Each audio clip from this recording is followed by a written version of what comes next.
they thought that they could move some units, and they printed up $5,000. It didn't print up $5,000. That would be illegal. They printed up 5,000 copies.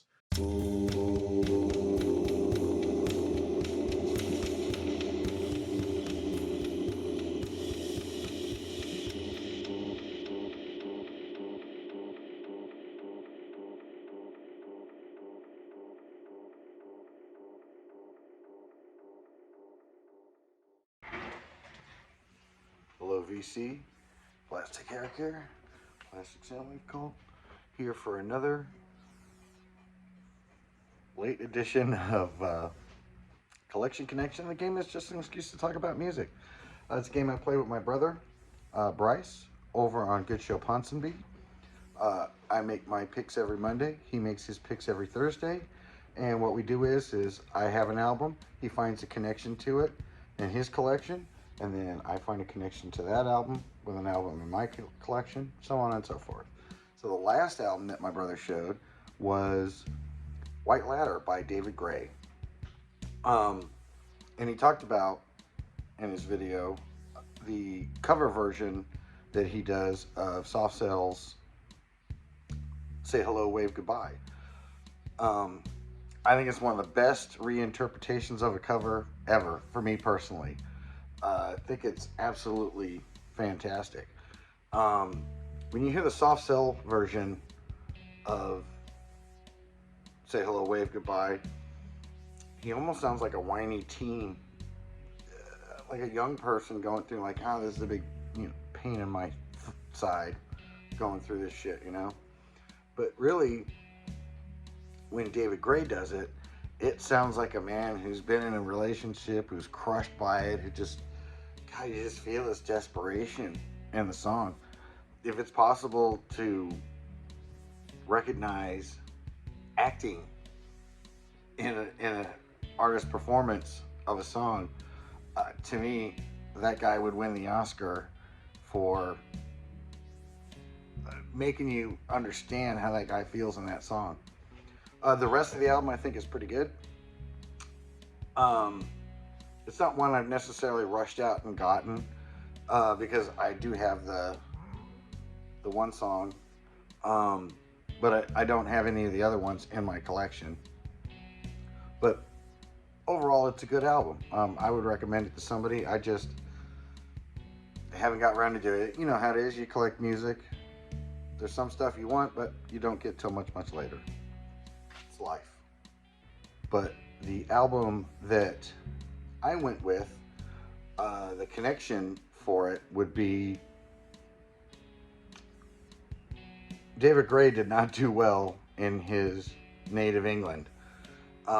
He did much better when he was in Ireland, or with the Irish charts, I guess, or as a fan base. And when this album came out, the White Ladder album, it was a big hit. It kind of ended up going everywhere. And finally, he was, more popular in England. And I went along with that theme. And it's a band, and maybe my memory is wrong on it, because as I was doing the research on this, trying to go this route, it seemed like Wikipedia says things that I don't remember them being that way. So the album that I picked was Def Leppard, Pyromania. This is the album that just shot them to the moon. I mean, you couldn't get away from this album in those days. But the funny thing is I lived in England from 1978 to 1984. And I never remember hearing Def Leppard played on Top of the Pops. I mean, I watched Top of the Pops religiously when I lived over there. Every Thursday, 7:30, I was watching that. I usually had a little microphone with a tape recorder, and I would record the show.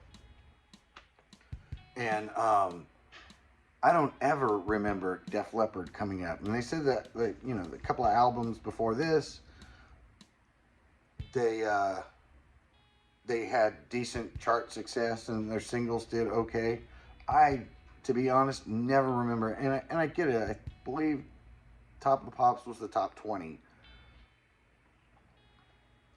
and it focused more on the top 10, if I remember right. But I never remember Def Leppard coming up, which is weird because he always had that the lead singer always had the the T-shirt with the Union Jack on it, and so they were proud to be English. But when I lived in England, this album came out while I was in England, and I had not heard of it. It just didn't come up. And the interesting thing about it is I ended up hearing about it when I lived in England, but it wasn't through Top of the Pops or listening to shit on the radio. There was a show called Entertainment USA that Jonathan King did when I lived over there, and it was a show about what's the latest trends in America right now. And I was fascinated with that show because I had lived in England for so long, and it was nice to know what was going on back home. And then the other way that I heard about this band was other Air Force brats that came from the States, and their dad was stationed in England, because in the military they station you all over the place.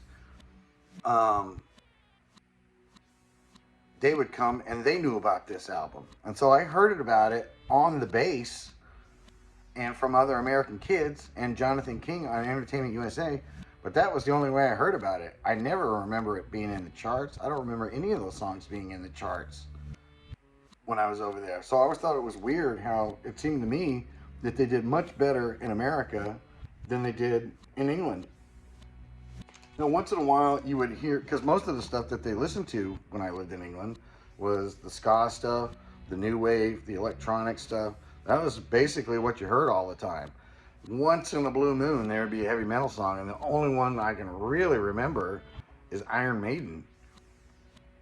And beyond that, not much more. I'm sure there was some others, but I never remember Def Leppard coming up.